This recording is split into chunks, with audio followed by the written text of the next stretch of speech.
Hey guys, I'm Rogan, and this is my rant. We believe in the diversity of thought here on this channel. This is not meant to be concrete advice. This is just one man's opinion. These are ideas worth sharing. So I'd love to hear what you have to say about this topic in the comment section down below. Alright guys, thanks so much for watching that previous video about the 8 or 9 financial myths. They're up for interpretation. So thanks, I appreciate it. Today we're going to be talking about a topic when someone says, is like, oh, well, you can't eat your gold, or like gold isn't liquid, it's a barbarous relic. Why even own it? Why own it, Rogan? Why even bother spending your money? Well, I'm going to give you a little crash course 101 about it, and yeah, I'm just going to prove everybody wrong. Well, not everybody, people who are saying that. So if you like content like this, hit that like button. I'd really appreciate it. And that subscribe button. It's free. And that notification bell. It might work. It might not. And yeah, and make sure you smash that dislike for any reason. Just give me some feedback. I would really appreciate it. All right. So now we all know that metals are a hedge against inflation. So if inflation, let's just say, going off of the fake CPI number that just came out last month, we're in June, May's number was 3.3% year over year inflation. Okay, so that's about 1.3% over what the Fed wants to have it at its target as 2% inflation. They call it stable prices. When they're not stable, they keep going up. Stupid.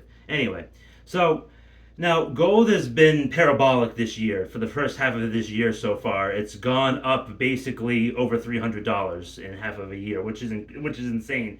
Many different factors are influencing that, but that's not the topic of this video. I'm doing a little experiment here.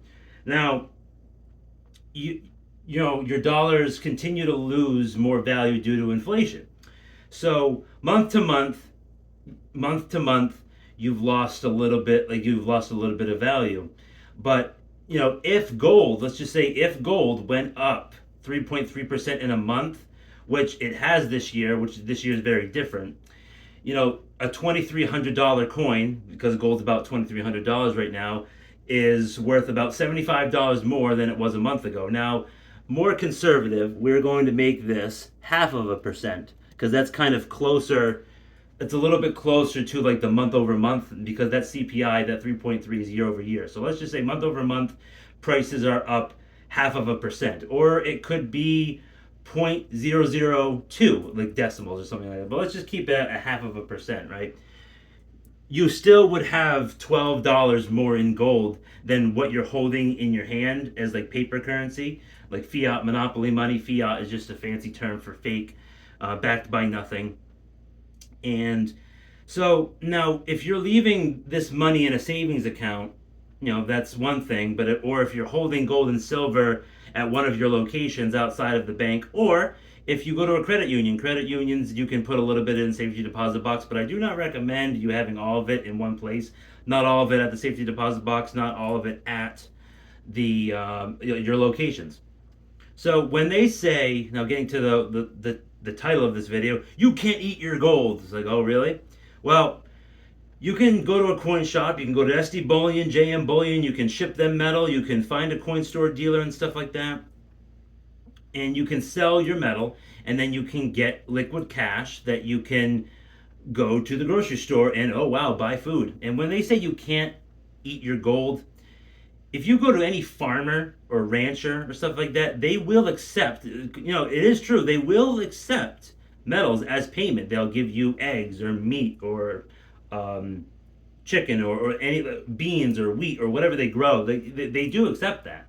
So it is interesting, like when you look into it. So you can eat your gold.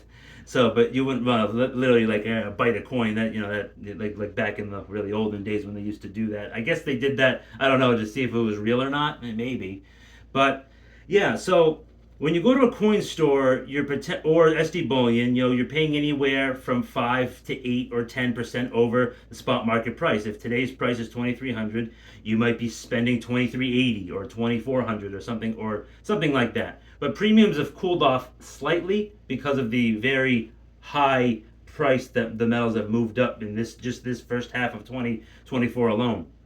So you're paying more of the premium, like the premium percentage over the market price, because the vendor has to make money.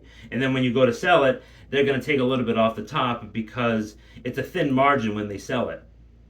when they have to resell it. It might sit in their shop for 1 to 3 weeks, and then the price of metal could go down $200 in that time frame. It could. So that's why they have to do these spreads or whatever. But shop around. You can like don't settle for 90%. If you can get 95 to 99%, and a couple times I've went to one of my coin dealers and they actually gave me spot. You have to just search around because it depends on like what the market is dictating, depending on like how many people are buying a certain silver or a gold coin or a bar, stuff like that. So it's important to do your research and your homework and stuff like that, and don't just buy or sell for one place. Like go around. And building off of what I said in the previous video about be your own central bank, don't take it out of context. I didn't actually mean never have anything in a bank, because you need stuff in a bank in case something happens to the stuff you have at home, and then vice versa. Because banks, there can be bail-ins, there can be seizing of safety deposit box from the federal government because they believe there's one or two criminals, but they actually seize over 50 boxes. That actually happened in California a couple of years ago. Look it up. So and then of course what you put in the bank in your accounts, it's the bank's property. It's no longer your property. So it's always good to be your own central bank. And what it means, you have more autonomy when it comes to that stuff. If your local ATM isn't working, if your bank is closed, let's just say there's a cyber attack and you can't access your online banking. Like these attackers, they'll target certain banks or like cell networks. Like there was like last year or a year or so ago where AT&T had this major hack of their network, and many people couldn't pay their bills.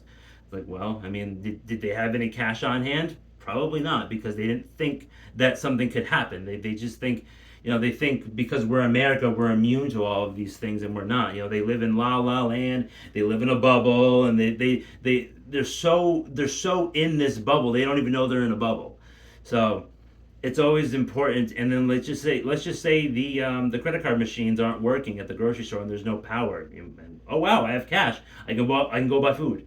And it's not relying on everything being on a plastic card is very important. So that's kind of like the start of metals, and I've been doing this for over 5 years now. I have a lot of experience when it comes to metals, and I really believe that it should be everybody's foundation to learning about managing your personal finances. It's like basically, you wouldn't want to put studs in the ground first, right? You'd want to put a cement foundation to have, it's metals are not really an investment. They're assets, and they're meant to be a separate savings account slash insurance policy outside of the banking system. But it's important to have cash and metal in and out of the system. You don't want all of it in one place, and stuff like that.